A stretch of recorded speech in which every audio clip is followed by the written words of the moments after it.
বন্ধুরা, ভিউজটা আমার একদিনের নয়। তোমরা ভাবছো হয়তো আমি মিথ্যে কথা বলছি, আমার ভিউজ হচ্ছে না, কিন্তু আবার ভিউজ কমছে কী করে। কিন্তু আমার ভিউজটাও অনেক দিনের, মানে তোমরা তো জানো একটু একটু করে জমানো এটা ভিউজ। তো নতুন অবস্থায় তো ভিডিও ভিউজ হতে দেরি হয়, তোমরা তো জানোই। আর ফলোয়ার্স ম্যানেজ করাও অনেক কষ্টকর। তো একটু একটু করে সঞ্চারিত এই ভিউজগুলো আজ এখন দেখছি আস্তে আস্তে প্রতিদিন 1000 করে কমে যাচ্ছে। তো একটা কথা বন্ধুরা, আমার সত্যি কথাই বলছি, নন ফলোয়ার্সের ভিডিও আমার সামনে আসছিল, সেই ভিডিও আমি কমেন্ট রাখতাম, রিপ্লাই কমেন্টও করতাম, রিয়াকশানও দিতাম।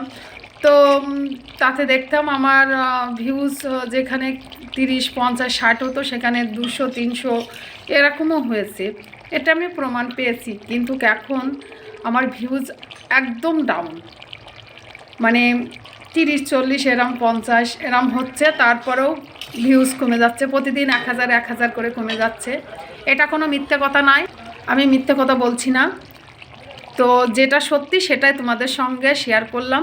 তো কার কার এরম হচ্ছে জানি না, আমার কিন্তু হচ্ছে। আর একটা কথা বন্ধুরা, আমার রাস্তার সামনে বাড়ি, গাড়ির আওয়াজ আসে, তো তোমরা একটু কষ্ট করে মানিয়ে নিও, মনে কিছু করো না।